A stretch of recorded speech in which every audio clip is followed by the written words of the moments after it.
Want to achieve network marketing success? Then you're in the right company. Hello, and welcome to Leave Nothing to Chance, hosted by networking marketing giant, John Solider. Learn everything you need to know about the network marketing space from somebody who's actually done it.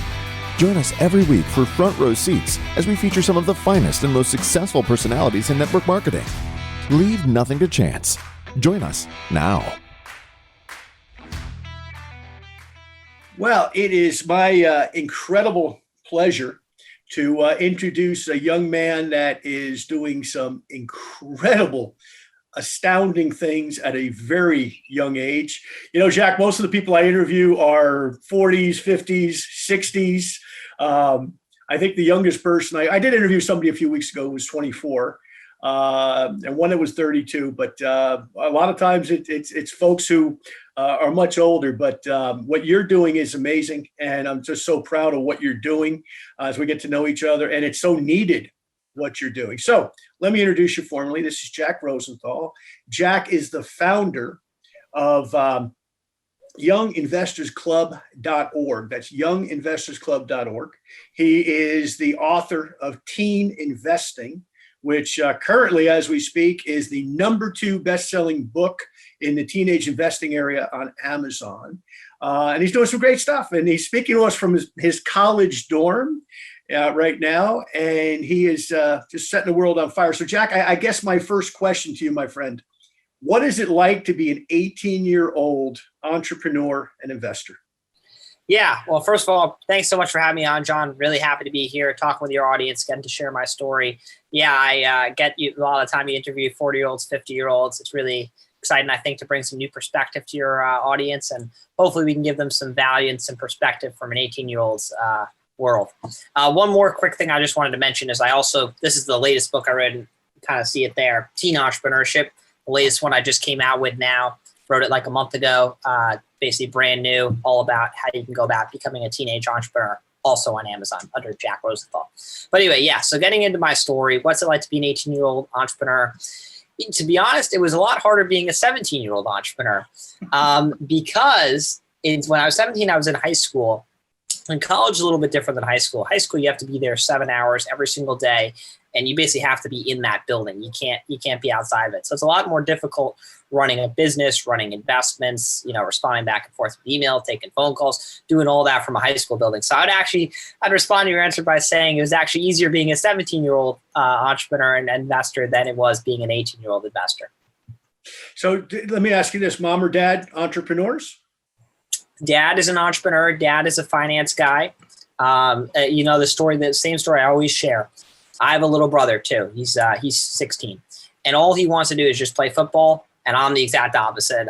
I don't care as much about sports. I mean, I like playing sports here and there. I play some tennis, but mostly my sport is entrepreneurship. And we were both raised in the same household by the same dad who was an entrepreneur, but only one of us had a passion for it at a young age. And the other one, had his own passions, which is great. So yeah, my dad is an entrepreneur. He's a finance guy. He runs a successful finance related investment company. But yeah, everything that I've done in entrepreneurship has more or less been kind of unrelated to that, but definitely have seen him when I was a young age, go to his office, kind of watching what he did, watching how he was a leader, watching how he kind of created a company, really kind of inspired me to want to do the same thing. Great. Well, so let me ask you this. What are you currently investing in? What are the hot trends? Where is the market, going, et cetera, et cetera? Well, I think we can't go to hot trends without mentioning cryptocurrency. I think that would be naive of us. So that's actually my latest investment. Recently, I put $5,000 into Ethereum, which turned into a little over $7,000 in 2 weeks. So I was very happy with that investment. That's probably my latest hot tech kind of related investment. Of the two cryptocurrencies, Bitcoin versus Ethereum, I'm not a huge crypto guy. I don't pretend like I'm one of these people that thinks crypto is going to be the only currency in the future. I'm not crazy like that at all. I just saw some opportunity to make some money. But of the two investments, Bitcoin versus Ethereum, I think Ethereum is a much stronger investment. So I decided to make a small investment in that. Great. And so let me ask you this. Now, in your book, your latest book, Teen Entrepreneurship, let's talk about that a little bit, because I started as an entrepreneur, at 20, I was 21. I was in college when I started, which was late compared to you. And I wish that there had been a Jack Rosenthal out there to kind of, go through the weeds for me and lead me through the process. But there wasn't. And it may have been for that matter. But back then, of course, we didn't have, the Amazons and everything else to, readily written information we can get our hands on. So tell us about teen entrepreneurship and the book and, how people can get their hands on it. And most importantly, how they can apply some of the principles. Yeah, totally. Okay, so I'll go into some different versions of things I talk about in the book. So I've been an entrepreneur for the past 10 years. I started when I was 6 years old. It's actually 12 years. I started when I was 6 and 18 now. My first business was actually a Cool Paper Planes website, actually coolpaperplanes.com. It still exists today. It's had over 50,000 people visit the website because we got a great domain name back then. When I was 6 years old, we were able to get Cool Paper Planes, which probably would be much more difficult to get today. It was almost like when I was young enough, the internet was still being developed. So that was my first business. I sold paper airplanes over the internet for $1 each. People would mail in $1. I mean, it was so ancient back then. You couldn't attach a credit card to the website. It was so ancient. So people would mail in $1 and we'd mail them out a paper plane. I made we sold 70 orders. So I made $70 doing that when I was 6, which was very exciting to me back then. The fact that it all came in over the internet. So I've been an entrepreneur ever since then. I've obviously done a lot bigger projects since then. When I was 8, I did some peer-to-peer lending online. So I used a website called Prosper. And this is where my dad made me a $1,000 loan. And I re-lent it out to other people on this peer-to-peer lending website at a 7% interest rate. So I borrowed at 1%, which was what the bank was paying back then. And I re-lent it out at 7%, kept the spread with that. Then we did the exact same thing with $5,000. Same thing, paying it back 1% interest rate and kept the spread there.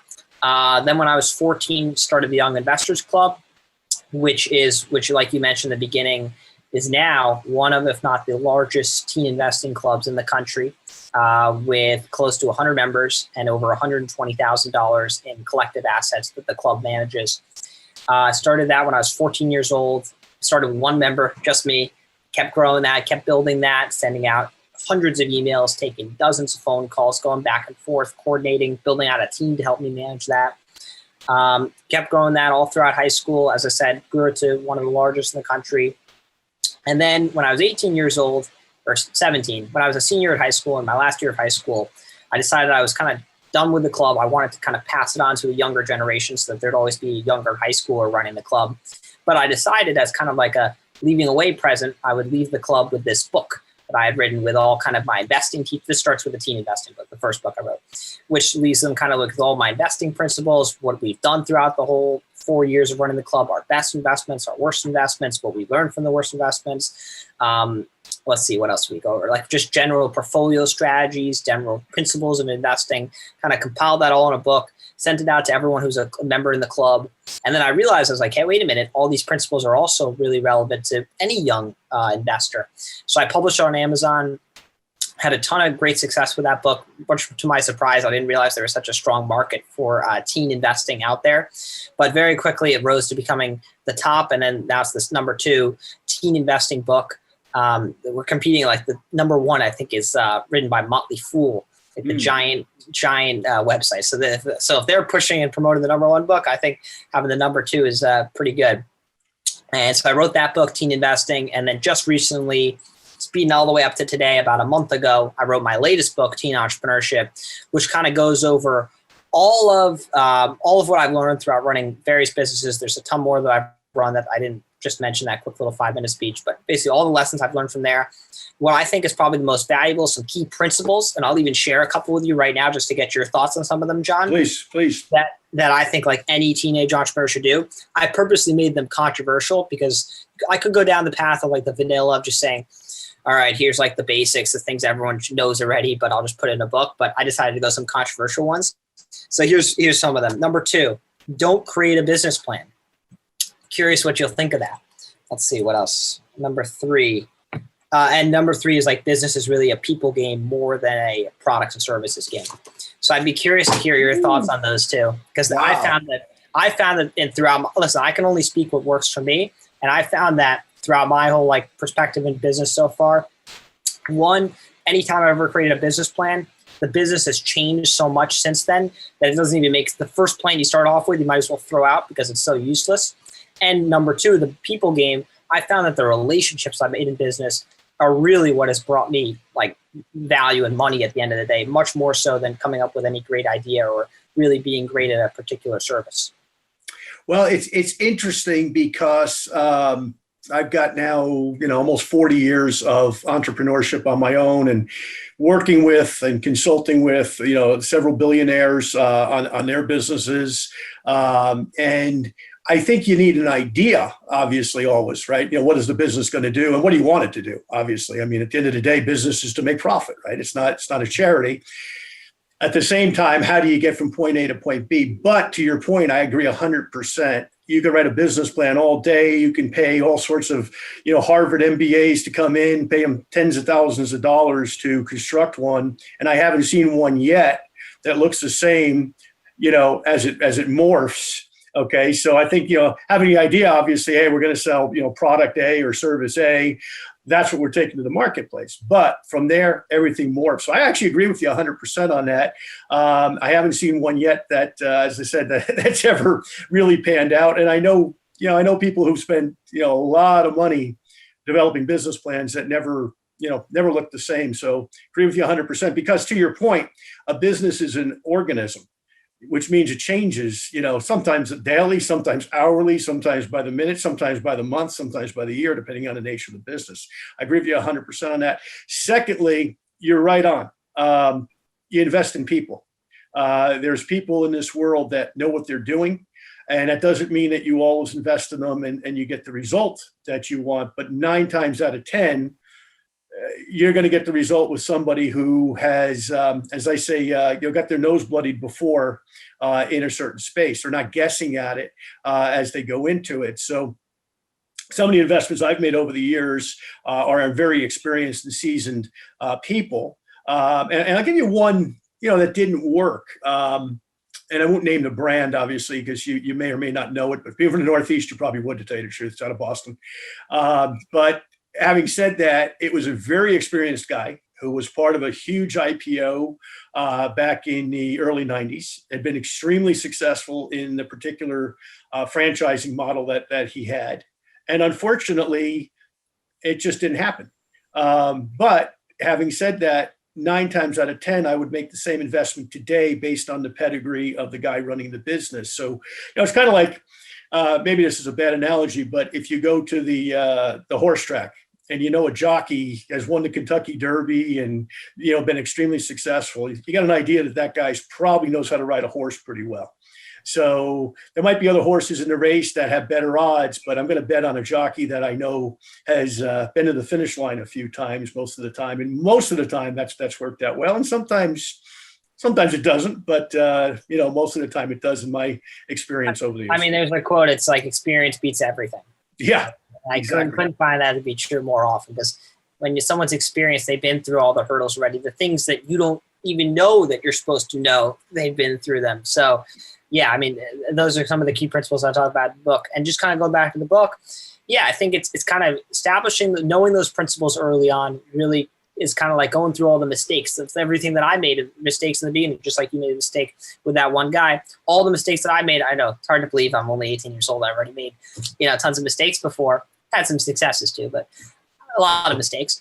And yeah, I think just kind of reading the book and kind of learning like, okay, here's everything you shouldn't do as a teen entrepreneur will really help you kind of figure out what you should do, help you figure out kind of fast track your success. As I said, like, if you had a Jack Rosenthal you're listening to when you were younger, you'd be hopefully even more successful than you are today. Same with me. If I had like someone who's an 18-year-old who'd already been through all the hurdles, been through all the mud already, and I could just kind of quickly read this book of theirs and get their perspective on what they should do about how they should go about like running a teen business or a teen entrepreneurship or anything like that, it'd be immensely helpful. So those kind of principles and much more, as well as my own story and a whole bunch of businesses I've been involved in, is really the goal. And the goal is just really to help teach and inform other young entrepreneurs who are looking to get started and kind of fast track their success. They don't make some of the same mistakes I did.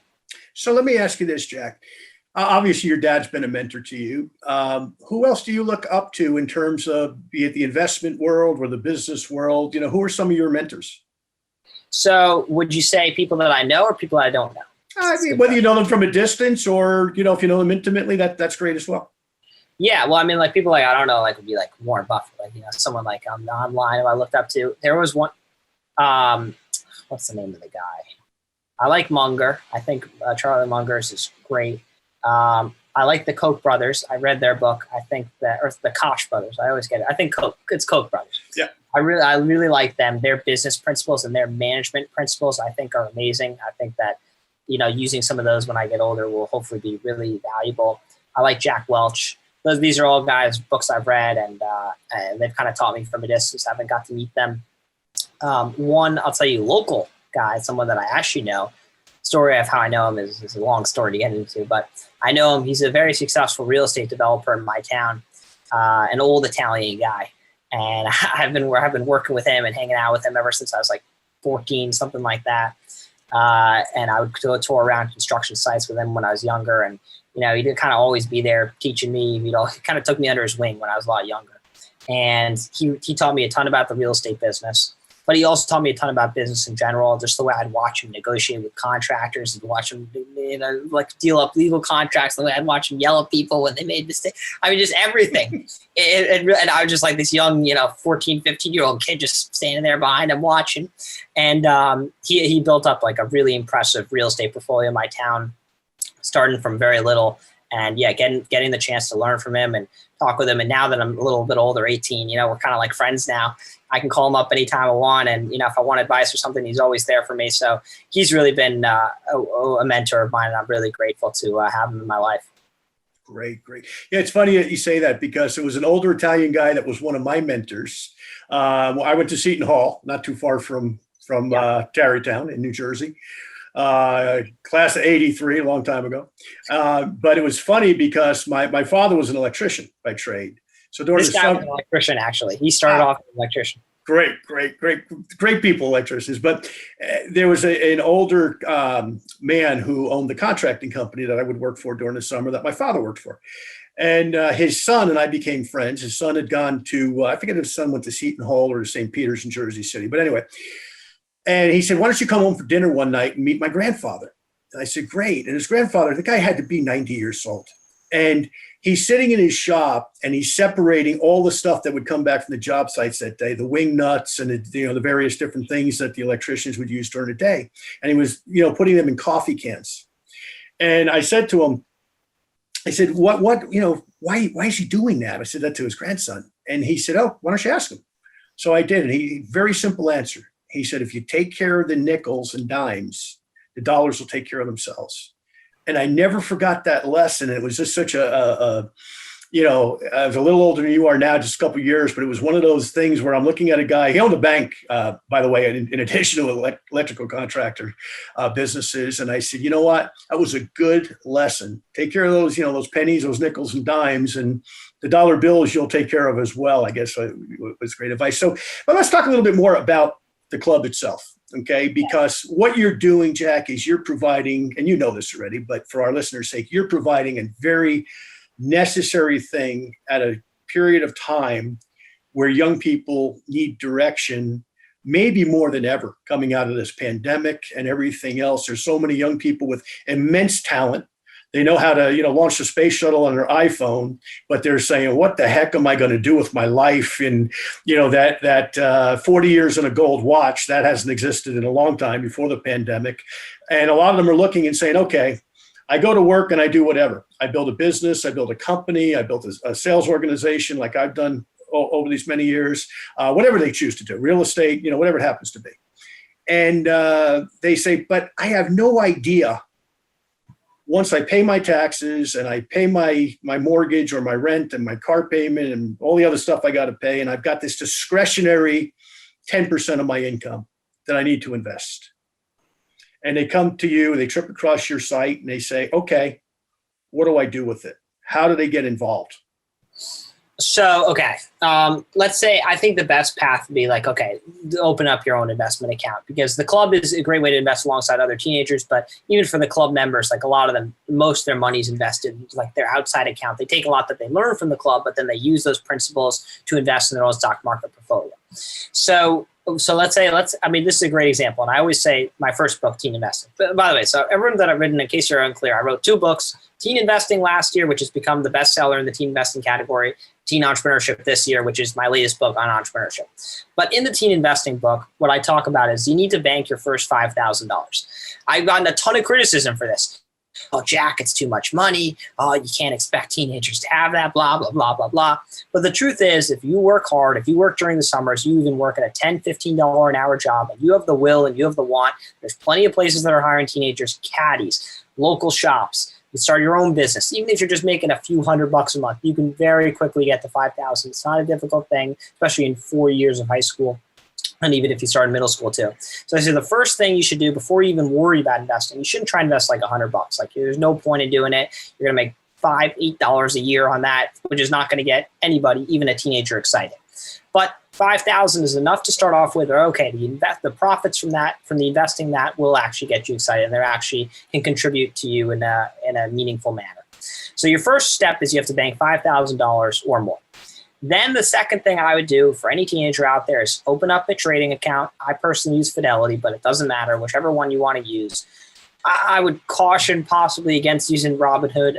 Traditionally, they charge a little higher fees than most platforms. I saw that the way that they make money is they basically, like, if you're buying a stock for $140.10 a share, it really costs $140 a share, but they're like kind of selling it to you for like that margin, and they're kind of making a difference on that. So you're paying a little bit more using services like that. They're very user friendly, but you're over the long run, you're kind of losing out. So just you open up a classic trading account. If you're under 18, like use a parent to set up a custodial account, set up your portfolio, and then you have to kind of decide if you want to go one of 2 ways. You can be an active investor and find like a handful of stocks, 5, I would say at the max, if you have $5,000 that you really care about, you think they're going to have a long-term success. I always say if you're younger, just look for companies that you think are going to be the most likely to be around in 20 or 30 years. And those companies will almost always do well. Amazon, which is a giant one, and I know is like a classic A-chip stock, even though it's really a stock and a lot of people think it's overvalued, I think Amazon is one of the few companies that I'm like, if I had to bet, I think that company is going to be here. I mean, they dominate internet e-commerce and now cloud as well, which is just 2 expanding industries, and you could just see that getting bigger and bigger over the next 30 years. So that's like one company, for example. But you need to find 5 different companies that you believe in will be around for 30 years, put your money in those and leave it. Or if you want to be a passive investor, put your money all in the S&P 500, which has done returns 8 to 10% a year, leave it there for 50 years. And in 50 years from now, take out the money and you'll be very happy in retirement. And also keep adding money as you make income, keep contributing to the investment account. So there you go. In 5 seconds, that's my game plan for any young adult interested in getting involved in investing. Wow. I love it because it's very consistent with what Warren Buffett would probably say, with the same type of thing, being somewhat contrarian, but liking those blue chips, which I agree with for all it's worth as well. But so let me ask you this, Jack. Okay, you've been doing this for a while. Okay, you obviously your stuff, needless to say. Okay, you're a very, very smart guy. What's been your biggest bad guess so far? And on the back end, what's been your biggest good guess so far in terms of investing? Okay, well, one of my favorites, I always like to start with the bad first. So we'll start with the bad. In investing, it's really opportunities where I missed out. Those have cost me more than opportunities where I lost a little bit in the short run.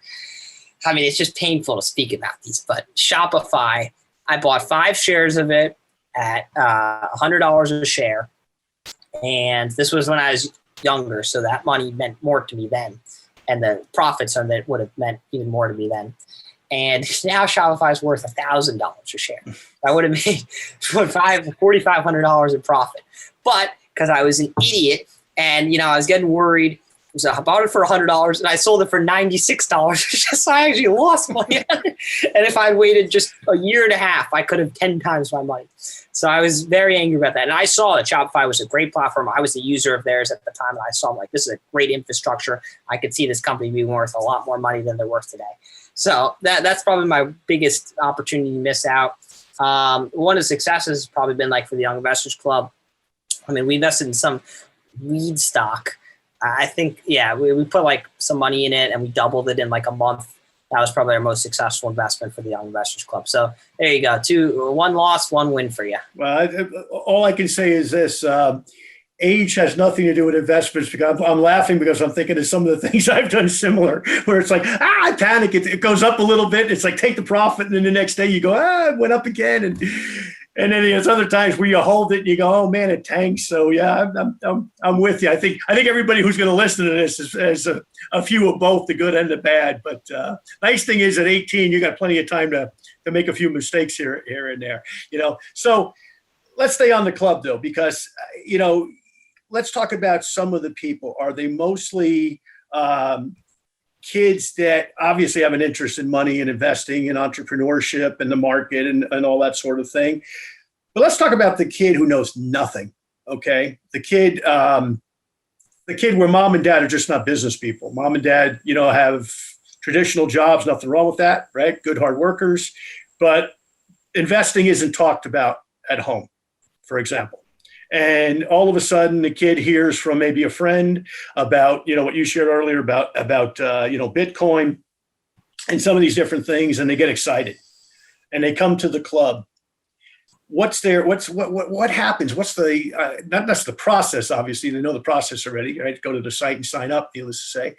But how do you get them from knowing nothing to knowing enough to say, okay, I want to do this. Let me get the $1,500 to invest, whether it's through work, through borrowing from grandparents, whatever it happens to be.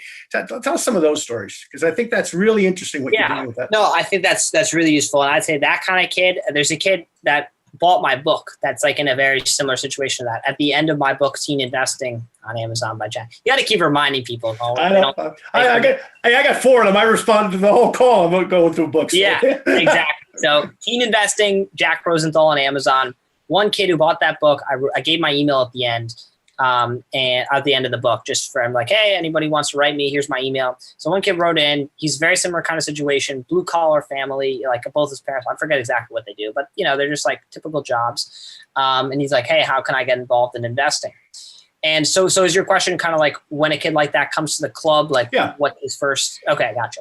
So typically those kind of kids will be more quiet at first. They'll kind of listen to the more experienced kids. When I started the club, I was like, I've always been the educator, the first educator of the group, and then kind of trickled down. So then some kids came in with some more knowledge, and they kind of learned from me and from research articles, and they kind of become educators as well. So typically kids like that will be more quiet at the beginning on the first couple quarterly calls they listen to, learning, picking up ideas from others, doing some research in the back end, following the news, following what our investment portfolio currently is. And then on like the second or third call, they'll bring some ideas to the group and be like, hey, I think we should do this, or hey, I think we should consider selling this position, whatever the case may be. But yeah, typically they'll learn from others with experience in the beginning, and then once they feel more comfortable, they'll make some contributions to the group. And by the way, just for everyone who's clear, I don't run that group anymore. That's now run by Warren, who is, as I said in the beginning, I kind of passed down the group to someone else. I also wanted to be run by a high schooler. This one kid who was always very active in the group, he was one of those more experienced people. I said, hey, I'm leaving for college now. I'd love it for someone just as passionate about me to run the club. He gladly accepted, and now he runs the club. So I'm totally not involved with the club anymore. It's something really cool that I built, and it's a great legacy, and it still runs on today without me, which is really cool. But yeah, I don't run the club anymore. But yeah, that's what happened with kids like that for the time that I was there. And so let's talk a little bit about entrepreneurship, because that's kind of where you are now. I mean, one of the benefits that I see with what you're doing is obviously, what motivates somebody, whether they're 15 or 50, is, hey, there's this thing out there called the markets that I can invest in and get a much better return than I am sticking my money in the bank at. I think current CD rates in most banks are like less than 0.5%. So like, why bother? Might as well just leave your money in cash, right? But having said that, when they come to that realization that there's all these investment opportunities out there, and then they go out and they say, okay, how am I going to make the money?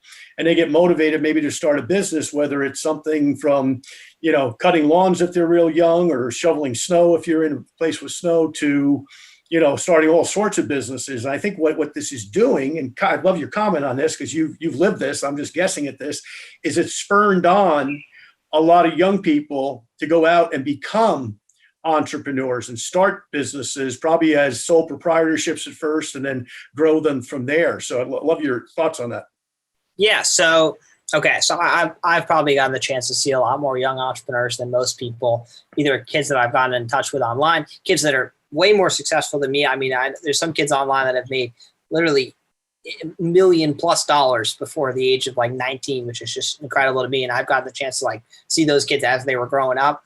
And then I know kids that are kind of where I am and then below and all sorts of ranges. So I've seen a ton of different young entrepreneurs. I think one thing that also contributes to a lot of the young entrepreneur movement, because I don't think you saw that back in your day. I'm pretty sure there's not as many young entrepreneurs as there was then as there is now, right? Yeah. So I think one of the biggest contributing factors to that is the internet. And the internet has really bred a new generation of entrepreneurs. In the olden days, you had to have basically like a physical shop if you wanted to sell anything. Whereas now you can start an e-commerce store, and you see people doing just as much revenue out of an e-commerce store as they would in a shop. And a lot of the people some people that run those e-commerce stores are in fact teenagers and very young people, because they can, and they're oftentimes much more experienced in running those online stores. They're more familiar with how to set them up and how to drive traffic to them than an older person. So that's really, I think, driven a lot of young entrepreneurship, the fact that the internet exists today.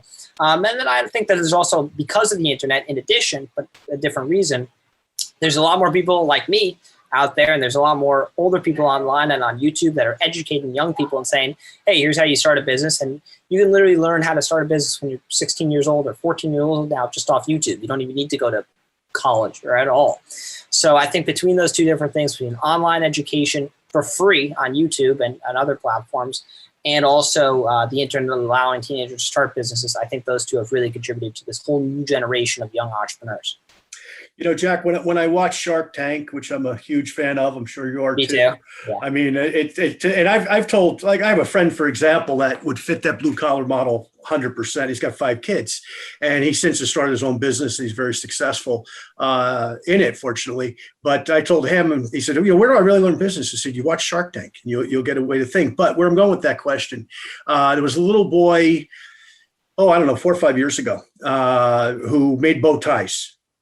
And I think Damon invested in him. One of the guys did. Oh, yeah, I know that kid. Yeah. And something Bose. I forget his first name in Bose. But anyway, him, and I've seen others as well that some of the Sharks have invested in. So let's stay on that for a second. All of those young people who have started businesses, if you were advising them, okay, or better yet, they've actually figured it out, and most of them are doing reasonably well. If they have a shark with them, they got the mentorship that they need. But the normal kid that says whatever it is that they're making, selling, manufacturing, building in their garage, whatever it happens to be, what are the 3 most important steps for them to take early on to establish themselves? Yep. Well, what are they? Okay, I was just pulling up the book because I was like, let me go back to the book here. Let me look at my own principles and see what I'd say. I would say a few things. First off, you got to have some kind of internet presence. I think building up your online presence, whatever the kind of business. I think you got to give me like a specific example, because I don't like going too broad. I find that like broad information never really helps anyone. I'd rather have more specific. Give me a specific scenario. Okay, so let's say. Let's say somebody's good. Let's say T-shirts, right? T-shirts are a big deal. They got nice markup. And let's just say some kind of specialty T-shirt talking about the environment, saving and promoting, cleaning up the environment, which is something we all are interested in. Yep. Okay. So here's what you do. One, you create an Etsy shop. Etsy is a really great platform. I've seen friends of mine do thousands of dollars in sales on that in a month. Really great platform, gives you a ton of organic exposure. You don't even need to drive you don't need to pay for ads or anything to drive traffic. They kind of give you a whole bunch of free traffic. So the very first place I would list, especially if it's a handmade good, which fits into Etsy's model, list it on Etsy, put it up there, put up as many. Okay, that's number 1. Number 2, put up as many SKUs as possible. Like, you shouldn't just be selling one environmental t-shirt. You're not scaling a business very quickly with just one product, especially if the product's very simple to create. You should have go try and go for 1,000 different types of t-shirts. There's no reason to try and limit yourself to just one. So now you're getting the effects of 1,000 different products all listed on one platform. That's number 1. Number 2, go off platform, and then I'd like to scale to eBay and Amazon. lower profit margins, but a great way to keep building your business, keep building your brand. And then number three, the third aspect would be like driving revenue with ad dollars. So whether you want to promote it with influencers, go find some environmental influencers on Instagram with 20,000 follower minimums, pay them to give them a shout out, or just give them product for free, have them drive it back to your Instagram page, which promotes your shop store, or run some Facebook and paid ads with some cool kind of angle, like maybe 20% off for first time customers, or like, hey, if you enter this giveaway or something like that, get entered to win like a free shirt or sign up for our email list, one of those two different offers. And yeah, that's pretty much how I build a environmental t-shirt selling business. Great. Well, I'm ready to do it. Let's go. There you go. I got some money. As a matter of fact, that same guy bought a machine basically to print T-shirts. So that's why he said, "Okay, make it up." It's like, all right, he's got the machine that he bought, and he's saying, "What do I do with it?" I'm saying, "Hey, make environmental T-shirts." So anyway, who knows where that's going to go? There you go. Give him that business, and I think that kind of relates back to something we're saying earlier. When I say like, don't create a business model. Okay, technically, what I did there was just create like a business plan, but I didn't write it down on a piece of paper. I didn't write it out in a 1,000-word document. I didn't make a PowerPoint presentation. I didn't do anything. I just came up with all in my head, and then it's really about executing. That's really where business is involved, not in ideation and coming up with a plan. You want to spend, like Thomas Edison said, 1% inspiration, 99% for perspiration. You just said what I was thinking. It's like I've seen people in my many years of entrepreneurship. I've seen people succeed that have no business succeeding. If you looked in from the outside, you'd say, wow, that guy's not going to make it. He's undercapitalized and da. But they got that tenacious work ethic where they've got that burning desire to succeed. And I watch other people that have all the ability in the world that have failed miserably because they think being self-employed, that, you get up at 10 o'clock in the morning and show up when you feel like it. They don't understand what it's like to, the most important employee in a small business is the owner. In my experience, So Jack, in kind of wrapping up here, let's make sure we touch on everything. So once again, let's review the two books. Okay. Yep. And of course, you can get them on Amazon. Go get them on Amazon. Teen Entrepreneur. Just search my name, Jack Rosenthal, JackRosenthal. Maybe you'll put like the link in the description or something like that. Search up my name, Jack Rosenthal. Teen Investing, my flagship investing book, and Teen Entrepreneurship, my newest release if you're interested in entrepreneurship or you have young teenagers that are interested in young entrepreneurship. So go get those books. Make me and John happy. Let's get some sales out of this podcast. Absolutely. But let's see. Any other closing notes? The biggest piece of advice I would just say is, number one, I think this is where the entrepreneurship book comes in. Create a business, get your first $5,000 in the bank, build your business, start getting some income coming in. Take some of the principles I teach in the book about foundations, some things from my own story, businesses I actually give you in the book. Like, here's 9 different businesses you could start today. I think that's another really piece of valuable information I give entrepreneurs. So take things from the book, do some of your research online, build a business. And then once you have some cash flow coming in from that business, start to invest it and use some of the principles from the Teen Investing book to invest some of the cash you've made and start building up your portfolio so that when you're John's age, you have enough money to live in a giant mansion and live on an island. Well, I got the mansion. I don't have the island, but we're thinking about the island next. But so, Jack, before I let you go, okay, you're 18, you're setting the world on fire. I'm sure your mom and dad are extremely proud of you. I'm proud of you, and we're just really getting to know each other, and I love what you're doing. You're an inspiration to young people at a time where I really think young people need leadership. So, what's next? I mean, I know you're getting a degree. What are you studying? I could probably guess, but what are you studying? Studying finance. Okay. Who gets that? What's next? I mean, it's really tough to answer because I don't know exactly. I project some kind of, in the short run, as same with business plans, I don't really have to project out too many years ahead because things just change so quickly. But I project some kind of future on Wall Street in my early 20s, right out of college, working there, living there. I think being in that whole system would be really good for me. So that's probably within the short run or next 4 years what you could assume I'm going to be doing. Great. And I guess the other question, and it's up to you, what you want to do on this one. Okay. If you don't want people bugging you, I know you got school and then you're investing, but people are going to want to keep up with you because to me, you're another Michael Dell. Michael Dell started, Dell at the University of Texas here, not too far from where I live, as a college kid. And of course, Bill Gates went to college and things didn't work out and he did okay. And so many others, Mark Cuban and, on and on and on. Mark Cuban did go to college. Matter of fact, a friend of mine in Pittsburgh, her brother was his college roommate. He borrowed $20 from him. We never paid him back. So her brother wants me to collect, but I don't know Mark that well. So we haven't been able to do that yet. But anyway, all that said, if they want to keep up with you, Jack, what's the best way for them to do that? Yeah, actually, some little passion project of mine, a social media channel that I started out recently has been YouTube. So I think YouTube's a really great place for you to stay in touch with creators. And I have an Instagram too, starsocial.pro, STAR social, SOCIAL.pro. That's my Instagram if you want to shoot me a DM there or follow me.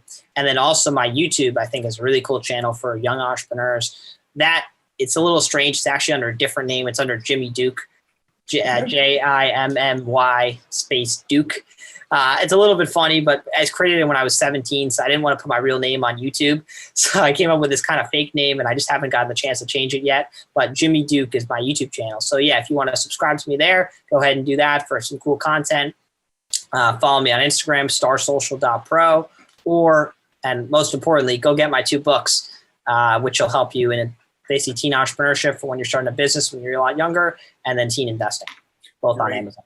Great. Well, Jack, this has been a pleasure. And just Leaving Nothing to Chance is the name of the show. We air every Tuesday on Spotify, Apple, iTunes, and 7 other podcast stations that have picked us up so far, and that's not too bad. We're just getting started here, about 2 months that we're doing this.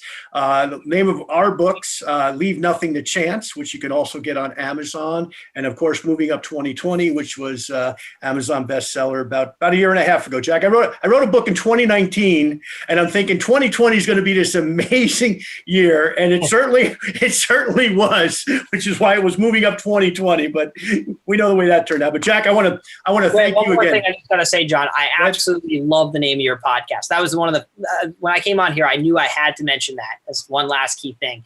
Leaving Nothing to Chance is an amazing name for a podcast. Just had to say that. Well, you know what? That is, it's a long story, but it came about partially because of my kids and obviously partly because of my investment strategy, how I've looked at investments through the years. So it's a long story. I won't bore everybody with right now, Jack, but it's got a story to it, like most things do in sales and marketing and entrepreneurship, needless to say. But it's been my privilege. You are an amazing young man. Once again, we're all proud of you, and continue doing what you're doing because the world needs entrepreneurial leadership.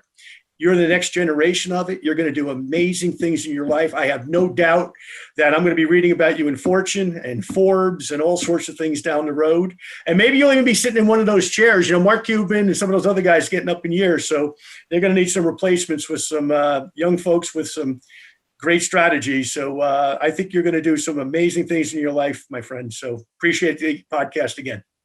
Thank you so much for having me on. Thank you.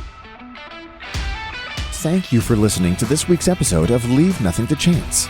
If you want to know more about what it takes to succeed in the network marketing space, join us again next week for another amazing episode. For additional resources and to connect with John Solider, visit leavingnothingtochance.com. Don't forget to leave a review, and we'll see you next time.